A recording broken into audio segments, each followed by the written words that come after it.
Hey everybody, it's Bust with Battles with Bust number 482, and today we're doing battle with Nilah Twisted Fate. And so today we will be playing a little bit of Eternal. I know that it's not Eternal Season, but I've been very excited about playing Twisted Fate with the new cards from Fate's Voyage Onward with the Nilahs and the Janna kit, that I thought that we would come out here and give it a little bit of a go before the balance patch rolls out and potentially changes some of this stuff. And if we're going to be real, I would rather just play in the casual queue of Eternal than play any amount of freeform. And so it feels like we're getting a bit of a win there. And so, of course, Twisted Fate. Everyone saw Twisted Fate and kind of tied him to the cards out of the new set. He's going to work fantastically with Nilah and Vikrash and the Slipstreams. And then as we're out here trying to draw a ton of cards to flip our Twisted Fate, that's also going to work with the new cards out of the Janna kit. They get their cost reduced as you play or as you draw multiple cards across the course of the turn. And so Twisted Fate on his own ties into these themes very well, right? He doesn't draw the two cards like we would immediately get off of Janna, but if we play the blue card off of Twisted Fate, he is going to draw us a card and give us a mana back, and so he does still tie into some of the themes that we want, even though he doesn't directly draw two cards within the turn. Otherwise, this should look fairly straightforward in terms of playing Nilah Janna. If you had any experience with that in the previous format, the things that I'm looking to do a little bit differently here are going to involve the usage of Suit Up. And so Suit Up is one of these cheaper when drawn cards. It got removed from Standard because it's a little bit too powerful when paired up with elusives. You don't really want to be playing in Standard to where you have these draws to where you play Teemo on turn 1 and then you make him a 4/4 on turn 2. It's just a little bit too obnoxious. But we do get access to this in Eternal. We are going to be out here drawing a bunch of cards. We are just naturally playing a bunch of elusives with Vikrash and Acorn. It feels like a natural inclusion within this style of deck. The other upgrade here, we will be playing Zap Sprayfin over the Predict, reduce the cost of a card unit. I'm not certain which one is particularly better, but I want to give Zap a little bit of a chance to operate here. They basically kind of cost the same in terms of mana, right? You spend 4 mana on both of them up front. Zap gives you a mana back with the Attune. The Augmented Elusive gives you the reduced cost on the card that you predict into. But I'm interested in trying out Zap since he can come in and more reasonably just draw Slipstreams out of our deck. And so he does give us a lot of potential power to just draw a bunch of cards very quickly. Since he is limited in what he can pick up in those cards needing to be the cheap cards that you draw from your deck. And so that's it. That's what we'll be doing battle with today. But before the battles begin, you know what we got to do. We got to pay that pay-to-win price. And where are you at, Divine Whirlwind? You are getting the treatment today. And that's kind of interesting. I'm not so much interested in Divine Whirlwind in this deck as much as I thought I would be. It's like as you're not playing the Janna kit, you're not playing the Jannas, it's not nearly as important to be dropping those reduced cost cards. And so we'll see how we feel about it. It may deserve to just be blowbacks or something, but curious to see how it goes. And all right, round 1 battle up against the Poro King. Let's see what we can do. So I'm happy enough to start off with Acorn, get rid of everything else, look for our Nilahs, look for our ways to activate old Steve. And there he is, the big Twisted Fate. Excited to see how this goes. Gotta find some of that card draw to go with our friends, though, right? we're supposed to be drawing 9 cards on like turn 5, and we gotta start picking them up.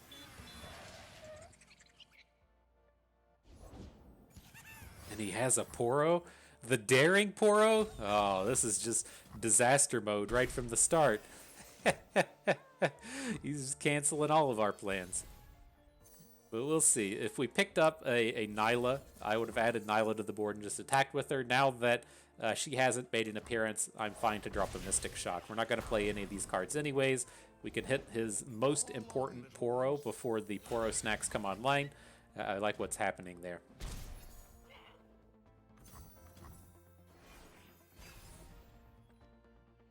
Now, the thing I'm kind of curious about with this deck is, we have just replaced Janna with Twisted Fate, and he does, give us an interesting bit of power in the sense that he can come down on blue card and start drawing, but I'm interested in if we need like a little bit more card draw since Janna's not in the deck today. And so there are some interesting options in Eternal. You can play Pick a Card, which is a draw 2 for 2 mana, but you have to wait a turn to do it. And some things like that may actually want to be in here. But do we want to get Twisted Fate down? I mean, we might as well, right? We're not really doing too much in terms of aggression with the likes of Zap. But this is like, I want to be spending blue cards if that's what we're going to be doing. It's tough. It was a little bit awkward just not having anything to do on the previous turn. I guess if it comes down to the blue card or the Zap, we're just going to be short on mana anyways. And so I guess I could be convinced to red card here. It just doesn't really feel like a win either.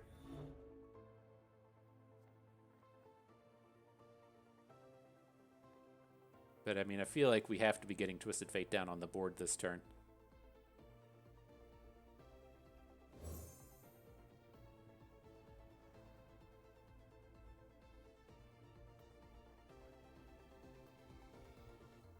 Alright, fine.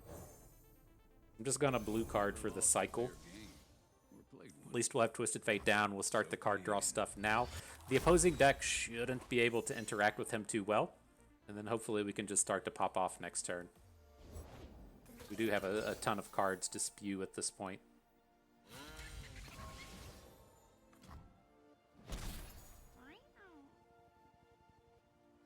Little bit awkward. Opponent's just like, he's primed and ready to start slapping Poro snacks on the board, so I'm worried about getting overwhelmed on this upcoming turn. But hopefully it's not too bad. Hopefully it's not too painful.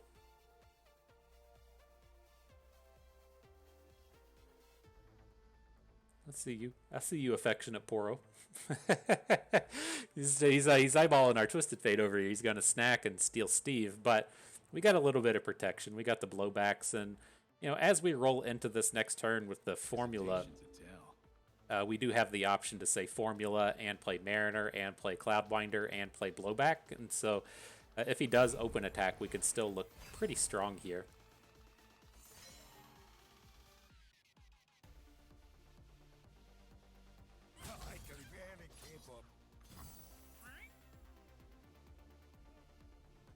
Okay. Rip Acorn. Nilah turns up as well. Okay, I'm ready to party. Hey, which way to spiritual fulfillment? Nice. So Twisted Fate's up to 4. We're gonna drop this draw 3 or draw 2 for next turn. We're getting close. Poro King's scary. Got to get him off of the board. We can go at him with the Howling Gale.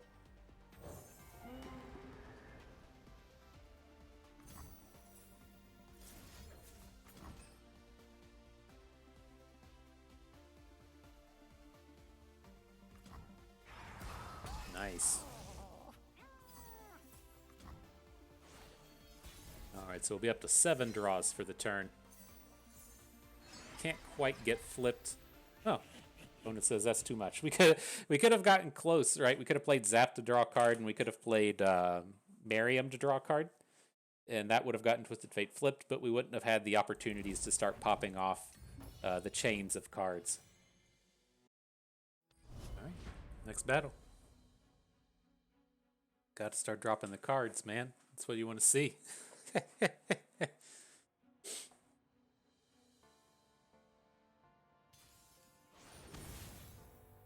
We got Gangplank Sejuani. I keep seeing these suit-ups turn up. I want such big things out of the suit-ups, but it's not the day for it. And so here, I can see a little bit of argument for hanging on to the Pool Shark. I'm not the hugest fan of playing Pool Sharks onto turn 2, or on turn 1, and then you don't have as much to really do with it on turn 2. It's something I much prefer to, say, play on turn 4, is to where, you know, you put a 3-drop on the board and you cast a spell, and then you have that 1 mana left over for the Pool Shark, and you don't really lose out on the value as frequently. But as we play against Gangplank Sejuani, it's very important to limit their ability to just deal damage to you. And so if we were on the odd attacks, I think it would have been a pretty good deal to just go ahead and block. Or I'm sorry, put the unit down so we could try and prevent them from getting a turn 1 unit. But in this space, not nearly as important. It's working out fine, though. We got the block onto his Butcher. We prevented the damage for the turn. That all looks well and good. Let us party most hearty.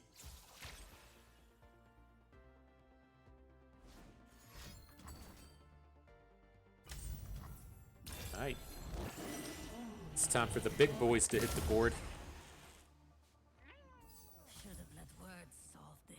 I'll go ahead and send, like, if you hadn't played the Spirits Unleashed, it's kind of interesting into whether or not you actually want to attack with the Merriam, given, excuse me, that one of their common plays is just like the 3-power overwhelm units, and you would prefer to be stopping those things, but not certain that's the way I wanted to go about it. Now, God, we're just getting worked over with this.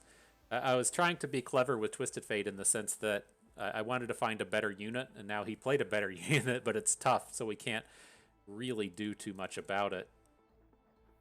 I'm just going to add the Mariner to the board so we can go ahead and try and trade with the Raider. Which way to spiritual fulfillment? We're not going to be able to prevent all the damage this turn, but Isn't this getting old? we could still at least clear these units out.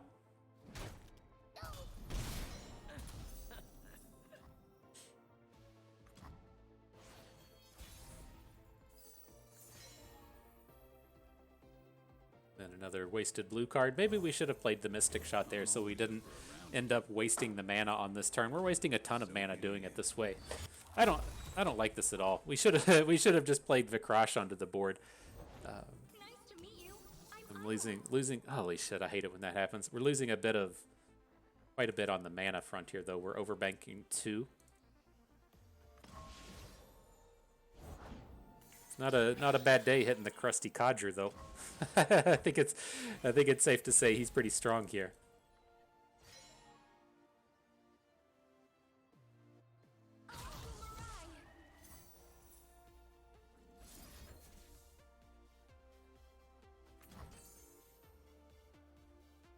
Alright, falling to 7's fairly reasonable. We can't give up Twisted Fate here. And we could still punch in a little bit. Gotta go with the flow. My selection speaks for itself. So we've got Zap. We'll Howling Gale this dum-dum off of the board. So as long as he's not dropping champions, we should be okay. This is just another turn to where it doesn't feel like we've done it well. Kind of feel like we probably wanted to play Vikrash before we play the Zap so we get the more chances to draw Slipstream. But we're out here learning and stuff, you know, it's okay. It's okay to learn a stuff or two. My friends, let us revel. But we're going to be getting real close with Twisted Fate. We'll definitely get the flip on him next turn. Suppose you still want me dead. Not till you scream for mercy. Not excited to see Gangplank come in. We at least have good attacks for the round. Like, we should be safe. I was going to say, if he wants to bring Make It Rain, we do have this option to Mystic Shot the Powder Keg. But it's fairly scary. Kidding me? A Suit Up? He took the Suit Up out of our deck for this play? Okay. Okay. I guess that's what's on the menu. But I'm not happy with how we played multiple stages of that game. We gave up on too much mana, and I feel like we sequenced a lot of our cards in the wrong order. If we get the chance to play this game, or play this deck like 15, 20 times, we'll get that stuff sorted out pretty quick, but it's just not where we're at the moment.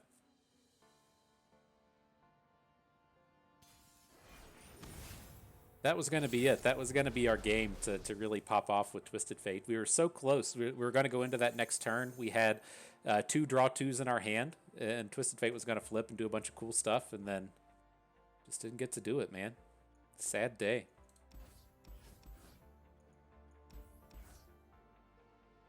So with this, we'll just hang on to the Mystic Shot. He should be playing Elusives, right? Bandle City, PNZ, Teemo. I guess it could be... it's probably the Puffcap deck. Maybe we mulliganed wrong. I still want to hang on to Mystic Shot, right? Blowing up this early game Teemo is one of the most important things you can do. Nothing like the great outdoors. but I'll scout ahead. we didn't need to be completely all in terms of getting rid of our Mariners. My best.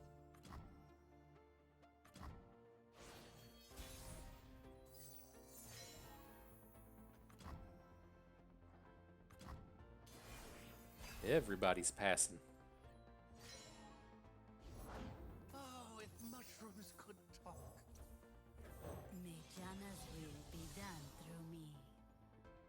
All right, starting to get something on board.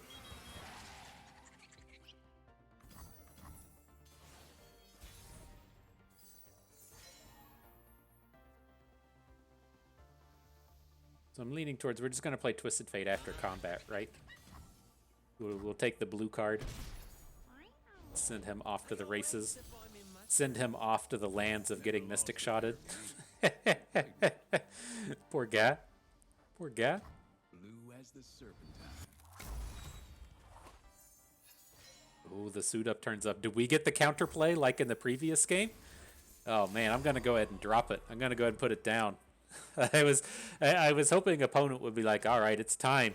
It's time for the Mystic Shot, and we just got the big counter spell. But I definitely feel better with Twisted Fate being protected here.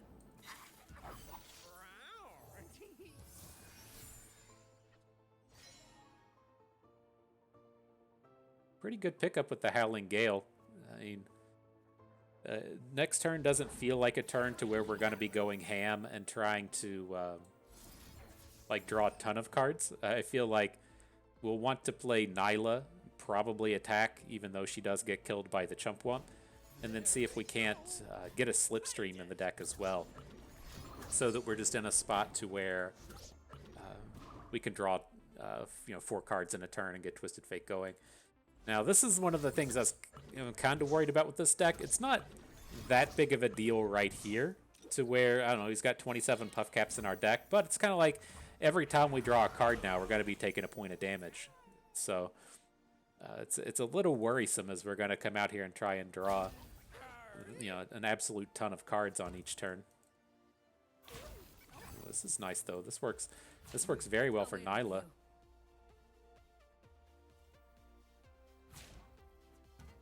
Right, I'm just going to prevent every point of damage that we can. Why are you here? Right, if we're going to be in this space to where we're just taking a ton of damage from Puffcaps, we can't fall down too low. Now I feel much safer. His board's gone. I think this is good.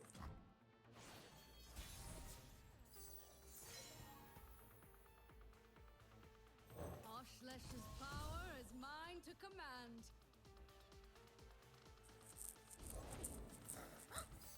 Disown your ill intent. Look at this giant quick attacking Twisted Fate.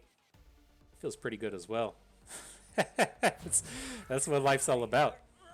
Slapping on the suit up.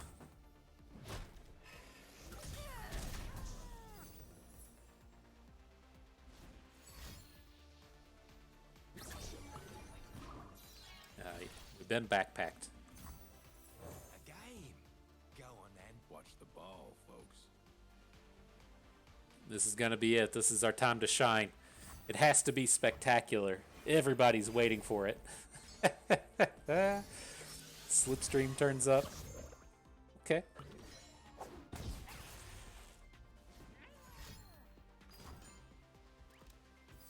I don't think that kills Twisted Fate.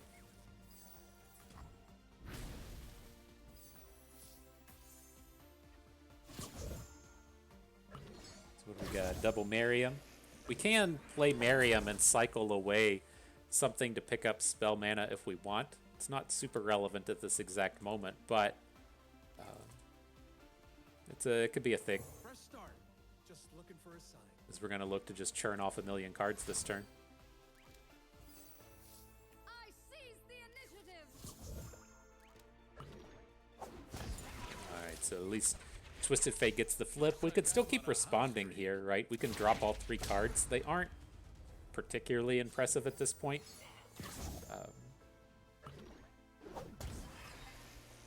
But it could be worth doing.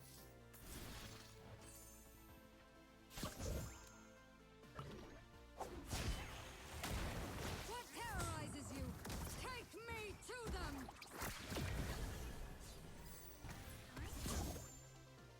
many damages have we taken? We take 9 damage this turn? Is that what just came about?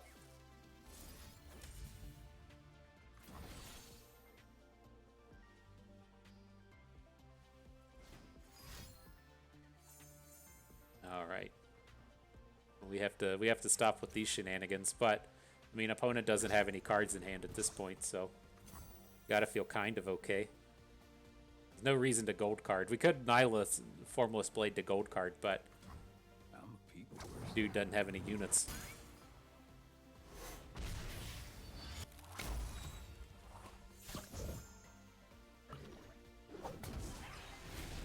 I'll be right back. Hey, which way to spiritual fulfillment? Alright, so what do we got now? 2, 5, 6, 7, 8, 9, 10, 11, 12. Short of the lethal. That's a bummer.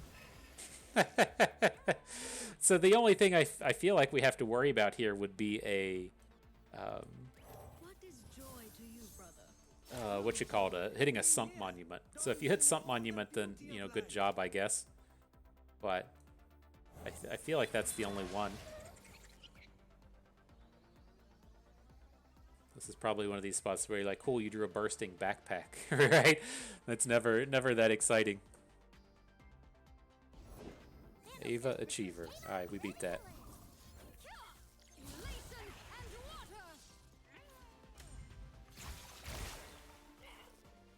Rip it and roll it, my dudes. Oh shit. I just assumed every unit we had was brash. That is not the case. That is not how that worked. Fuck. We're gonna have to draw cards and stuff now. I thought we just had it right out the gates. Now I gotta find what I need. Perhaps the answer lies in others, not yourself. Alright, let's just give it a turn. We're just gonna get Puffcapped out now. This is gonna be brutal. Gonna be brutal. I was just like, oh cool, all my units are brash. This is like playing this is just like playing with the boat on board. Not quite the case. Alright, I bet we're fine now though. You're probably sitting there at home like, this guy is a moron. He's about to about to make this attack and not realize what's gonna happen. Facts. Spitting straight facts right there. But still good enough to achieve victory. GG. Truly, this is the greatest of joys.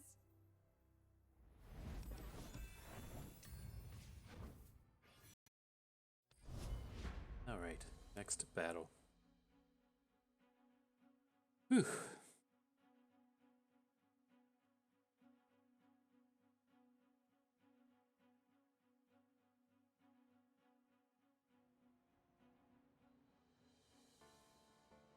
Alright, what's up next? Kalista Norra. This is gonna be it. This is gonna be the time we churn off some more cards. I'm feeling good about it, you know. So here, let's just hang on to Acorn. You should probably hang on to Vikrash as well. Opponent gets a little bit of opportunity to kind of come at us with Norra, but Vikrash stops her after the first attack. And otherwise, I don't think we care about too much.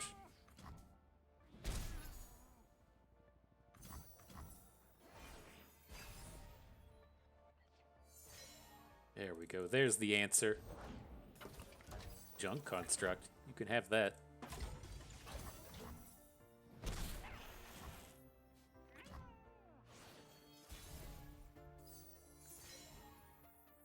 My friends, let us revel. Let's revel, my friends. It's time for combat.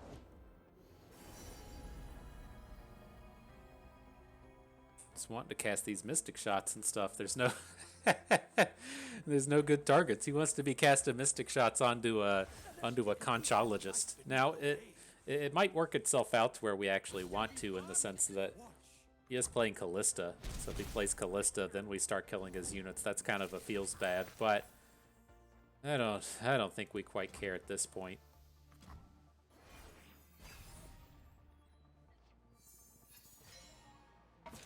Suit Up gives us a way to spend the mana, though.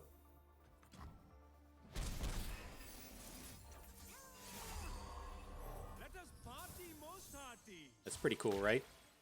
This has been my favorite part with the deck. It's like, yeah, Twisted Fate, yeah, whatever. But you wanna talk about playing suit up onto onto some elusives? That's a strategy I can get behind. A game. Go on then. I just start sending this burn right to the nugget. Another suit up? Oh snap! And he hits an elusive. Must be nice.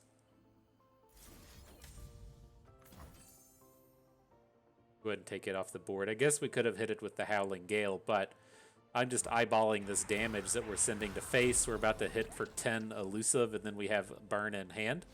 So, I mean, we could have played it a little bit slower, but I started doing those mathematics, and that's some of the mathematics I can immediately put together.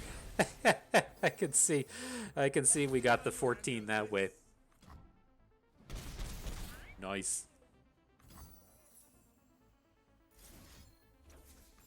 That even Acorn reducing the cost of the spell I didn't think we would cast. Those are mathematics I did not get. I did not understand that one. It's not what came about. I should be GG'd though. Could have some life gain or something, but not super probable. Joy is a good look in a book and a cat in a lap. Send him right in there. Is he really gonna have a grasp of the Undying? I say no. GG. All right. Good stuff. Let's get ourselves one more battle in, and we'll call it a day. Maybe Twisted Fate will turn up in this one. Put thousands upon thousands of cards on the board. Let's find out. Up against Akshan. Is this going to be like the infinite action deck? That's what it kind of looks like. Akshan Vandal City, maybe with what's his name? The Shellfolk deck. So it does the stuff to where you try and flip Akshan and then make all of your spells or make all of your cards cost one less, and then you get the Shellfolk down. I think it's that deck. That's what I'm kind of guessing right out the gates here. You don't know what a dumb fucking card is? Curious Shellfolk. Nailed it. You nailed what the dumb one was. Whoa. So this hand, though, a little awkward with the double suit up. The downside to playing these things, it is kind of nice being able to updraft them away and then pick them back up later. I think they changed how all these cards worked. I think didn't suit up used to be when I'm drawn, I cost 2. And so it didn't work with things like updraft. But now that it says when drawn I cost 2 less, it does work with updraft. I think that's a thing. I feel like Riot had a lot of bugs that came about in terms of setting the cost of cards and making it be weird. And then they're just like, yeah, we're not going to do that anymore. Which, you know, it made for a lot of scenarios that didn't feel right. In the sense that you would set the cost of a card and then apply cost reduction to it, and the cost reduction wouldn't do anything. So...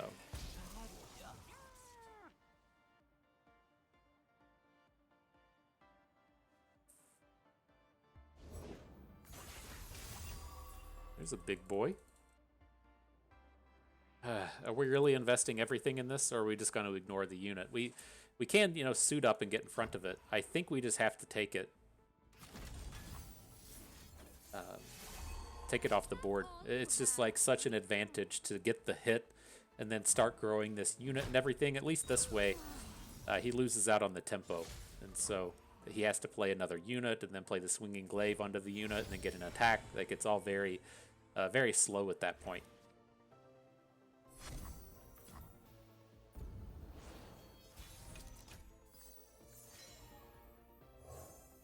Alright, well, let's start our thing. I'm feeling good about it.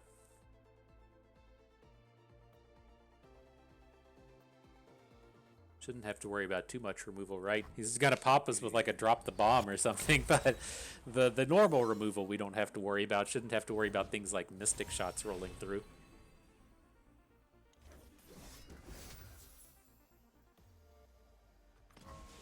I'm not going to take this attack. He's played so many predict cards this game. I'm just going to operate under the assumption that he probably has that -2 attack thing as well. And I don't really feel comfortable running into that right now. So we'll take that a little slow.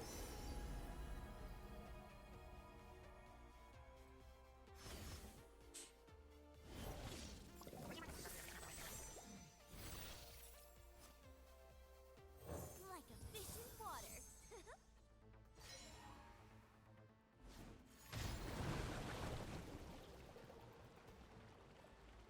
Yeah, I'm pretty right about the deck that he's actually playing. Seeing the otter poses and stuff come in, pretty confident in our assessment there. Now with this, let's go ahead and try and take action off the board before he can put the Swinging Glaive down. So I'll go ahead and send the spell onto him. Shouldn't be too many spells that'll stop a Howling Gale. So opponent's upset that we're playing removal spells. You're not supposed to do that. You're supposed to just sit around the whole time and let them go hog wild. We'll try and take this block here. Again, this isn't as bad. If he has the combat trick to take down Zap, then kind of fine. It's not as bad as losing out on Twisted Fate.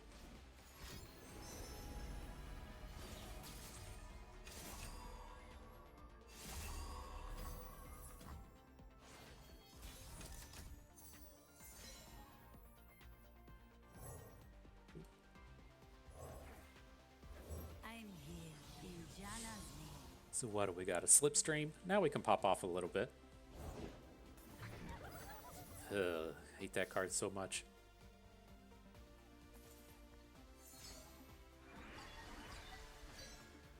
Do the kids still doing surf back in Shurima?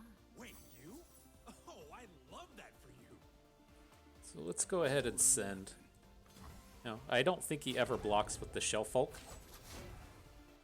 Maybe he does. Interesting.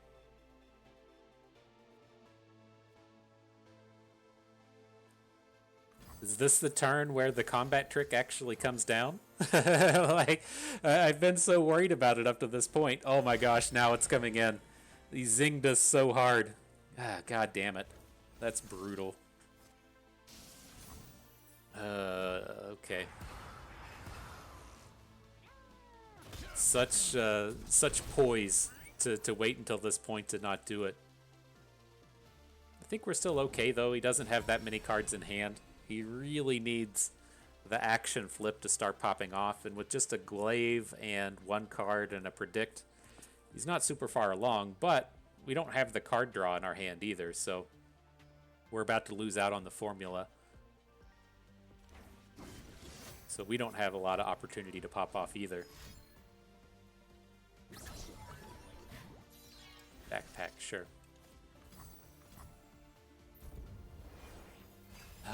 What a bummer. This was it. This was going to be our turn. This was our time to shine. Apparently not. Let's see if we can't get this Shellfolk off the board before it goes too crazy. Gotta play Zap. You should only be drawing Mystic Shots and Howling Gales, right? So we gotta sit around and wait on this dumb game of Solitaire. Gotta go with the flow. Okay, Mystic Shot.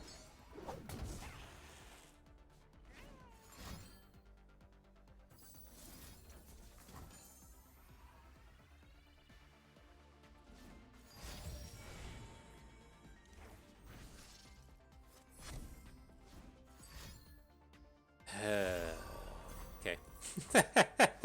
Okay. At least we are back to this point, though. I mean, he's only got one card in hand, so it's gotta be doing a lot of work in terms of the Shellfolk here. Not another step. Is it time?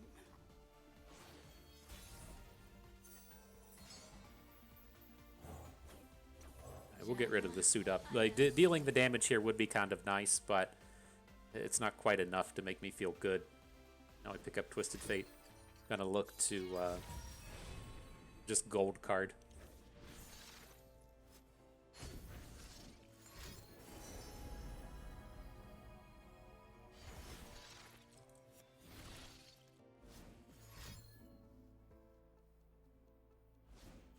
Very fun.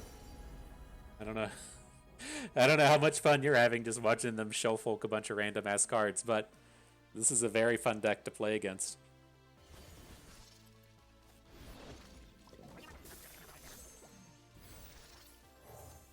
Never lost a fair game. Or played one.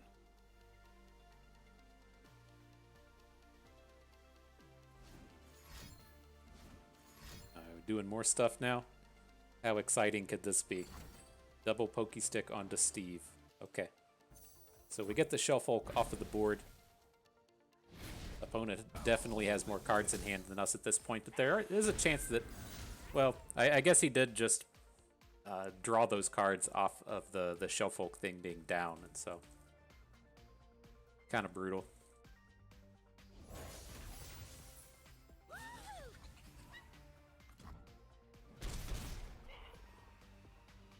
We'll give it around to our next attack token, and if we can't win the game there, we'll just call it a day.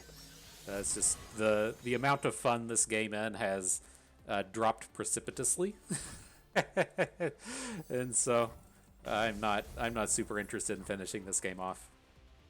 We'll see how it goes, but if we get a card draw or something, it's just you're just sitting here not doing anything. This is one of the actual least fun matchups. This is my essentially my problem with Karma. Right, in terms of is Karma like a reasonable 10 cost card, or a reasonable card at turn 10? And my problem with Karma at the top end is I don't think she's too powerful. I don't think that the stuff Karma does is inherently too strong. My problem with Karma is you have games exactly like this, is to where your opponent gets Karma onto the board. It's not necessarily clear if they're able to win the game, but you can't concede, right? You have a reasonable enough board. They don't really have any way to come in and do a lot of aggressive stuff in combat. And it's just like you get sucked into a game as to where you have to make the decision, okay, do I want to sit here and like play this game out for the next 10 minutes that I win maybe 5% of the time? Or do I want to just go ahead and sacrifice it and call it a day? And I usually land in the camp of sacrifice it and call it a day. But you shouldn't have to make the decision when playing a game of Runeterra in that degree, in the sense of, do I want to sit around and just continue to play this game that I may have a chance to win? I want to be sitting here and playing and having some back and forth and doing stuff, not just watching opponents cycle cards through a Shellfolk. And so, see, like, this is the exact kind of card that can make it very real, in the sense of, okay, we get to attack for 3, we get the Cloudbinder on the board, the opponent has to draw like super heavy on the next turn to maybe win, but this is no longer fun, and so I'm just going to go ahead and end the game. GG, I guess that was fun. And so, nonetheless, we could pull this deck up and talk about it a little bit more, and I'm interested in what people think, because I was not particularly impressed with Twisted Fate in the way that this deck panned out. I was expecting to be able to do quite a bit more with him, but I can still see where the power level is going to be. And so, I think that this is something that'll probably have a lot of potential. It wasn't nearly as easy to go just ridiculous with Twisted Fate as I expected it was going to be, but I also didn't play a ton of Nilah Janna. And I feel like someone that played a bunch of Nilah Janna in the previous season would be able to point out like 50 things that we did wrong over the course of those games. And so it was very visible for me at some point to where I was like, yeah, we're not sequencing this right. We're missing out on our mana. We're playing the cards in the wrong order. And those are the ones that I was just like visibly seeing right out the gates. And so I feel like if that was a deck that we played a ton of in the previous season, we would have felt a lot better in the sense. I just always know, whenever we're playing against Nilah Janna, it always felt like they would roll in to like turn 6 or turn 7 and then just draw 7 cards. But a lot of that does also tie in to actually playing Janna, right? So you play Nilah, she gets an attack in, she has the Slipstream in your deck, you play a Crash, she maybe does something, then you play Janna on the next turn, and then you get to immediately start cycling, right? So you'll get to draw the 2 cards on the next turn, and then since you've been like 2 turns since you've attacked with Nilah, 1 turn since Vikrash, and you've drawn 4 cards, you're very close to, guaranteeing that you have a Slipstream in your hand. And so that does make it to that point to where it's like, okay, so now on turn 5, I play the draw 2 bird, and on turn 6, I can really, really pop off with everything. And as we're out here playing Twisted Fate, those kind of draws don't really come together, right? So we can play Nilah into Vikrash, and then we play a blue card Twisted Fate or something. We're not getting nearly as much cycle as we were in those previous instances, because we play the Twisted Fate, then we roll into the next turn, and we haven't done the draw 2 that then allows us to play the bird and continue on. And so I'm not saying that I don't think there won't be something big with Twisted Fate. It's just I don't think that we've really nailed it with this deck right here. And so I don't know if the answer would be actually just playing Janna instead of Nilah and then moving away from Nilah and Vikrash, or what the deal is there. But I can definitely assure you that the thing that Twisted Fate brings to the table that Janna doesn't is they're both, kind of landmarks, right? In the sense that Janna's a landmark that makes your cards cheaper, to where Twisted Fate has all of those options within the various cards. And so being able to play against pirates and red card them down, or play against Action Pantheon and gold card their Pantheon for the turn, right? Those are the kind of things that you don't get from Janna, that you do get from Twisted Fate. His utility is monumental. And so I think that he'll definitely be popping up. It's just going to be a matter of finding the right decks. And if the right decks are something like this, or if there's something like, even say, like being in Pirates, right? That's one of the really interesting things to me with Nilah Twisted Fate, is they're just both Bilgewater champions. And so if you do want to move into another faction and say play something like Pirates, which seems very interesting to me in terms of just replacing Misfortune with Nilah, you can go down that route. There's just going to be an absolute ton of things you can do with these. But I did want to come out. I did want to try and see what we could do with Twisted Fate in this space before I'm certain some of these cards are going to get tweaked in the balance patch. And, we popped off with Twisted Fate once. He got to churn through the cards. We could have been a little bit more protective of him in that last game. I think if we had allowed him to survive in the last game, he could have really taken over there as well. And I think that we probably just played poorly along the way. And I feel like if I got in another 15, 20 games of this deck and then made a new video, we would be able to do a lot more shenanigans and stuff. And so, very fun. But nonetheless, that is going to do it for us today. I had fun with that. I hope you did too, because that is going to do it for us today. So I hope everyone enjoyed the video. Hope you maybe learned a thing or two along the way, and you had a good time watching. So this is Bust, and we thank you for being here.